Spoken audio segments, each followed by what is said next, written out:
In Hinduism, God is seen as Brahma, the creator, Vishnu, the preserver, and Shiva, the destroyer.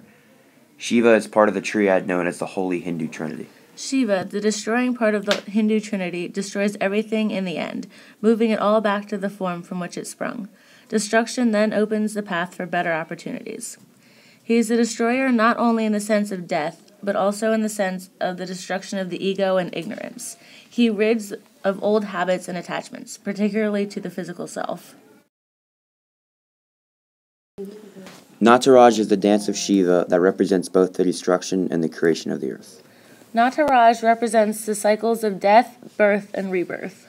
The fire represents the destruction of creation, but the dance itself is an act of creation in which the ashes of the universe are scattered into the design of the ensuing creation. Underneath his feet he is crushing Apasmara Purusha, the demon of ignorance. One hand reaches across his chest and points to his uplifted foot, which is the release from earthly bondage.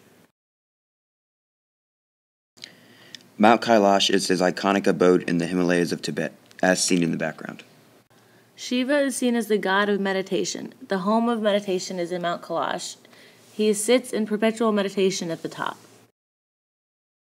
Shiva's mount is Nandi, the white bull. The bull as his mount represents Shiva's ties to Dharma, in the sense of being the protector of righteousness. Shakti, of which Parvati is most known for, is Shiva's energy source.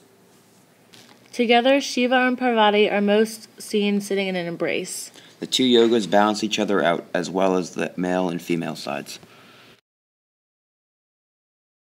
Literally translated as she of the mountains, Parvati is the gentle aspect of Mahadevi, the great goddess. She is the goddess of power who gives life energy to all beings. Her common traits are power, fertility, marital felicity, and magic. Her mantra in Sanskrit translates as, "We bow down to the demon-fighting form of Parvati, who is the source of all forms, the god of all beings, in whom all power exists, and who destroys all fear." There are many forms of Parvati, including the first wife of Shiva, Sita. The story goes that Sita plans to marry Shiva. Soon after they marry, however, her father, Daksa, begins to disapprove of Shiva. Daksa holds a sacrifice, inviting all of the gods but Sita and Shiva. Sita is infuriated and kills herself, causing Shiva to go into a depression. Her great love for Shiva, however, allows Sita to come back as Parvati.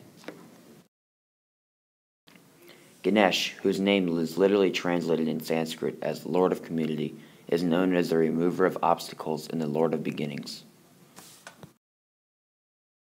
His earliest form is Ekadanta, the one-tusked. This is because he supposedly broke off his own tusk to finish the writing of the Mahabharata, as his tusk was the only writing utensil that Sri Veda Vyasa was able to use. Unlike most other Hindu gods, Ganesh is shown as aging. He is pictured as both an infant and an adult. The story of the birth of Ganesh is perhaps the most widely told Hindu myth. The story goes that Parvati, who considered her bathing to be a very secret affair, became tired of interruptions. She created a boy from the sandalwood she bathed with to guard her entrance. Shiva, not knowing who the boy was angered when Ganesh would not let him to see Parvati and cut his head off. Parvati was very upset, and Shiva, feeling sorry, found the first being with his head turned to the north. The first happened to be an elephant. Thus Ganesh has the body of a boy and the head of an elephant.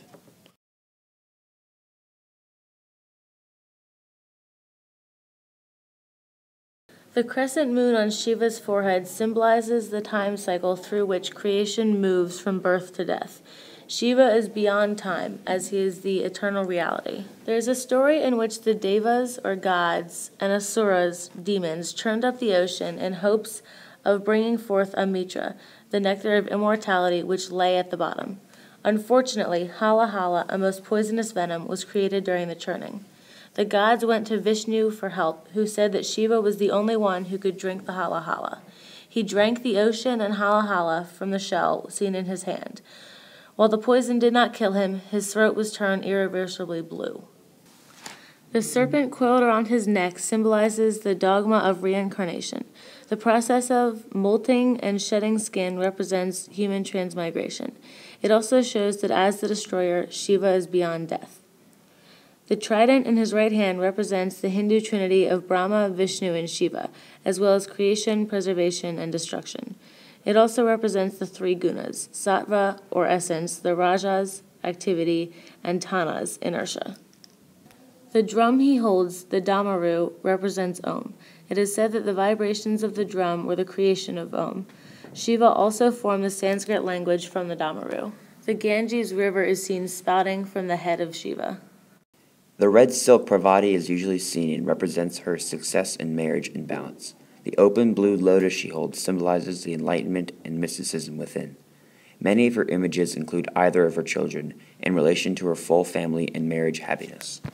Parvati's mount is the Vahana, or the mountain lion native to the Himalayas. The female lioness is seen in connection with Parvati's extreme female energy.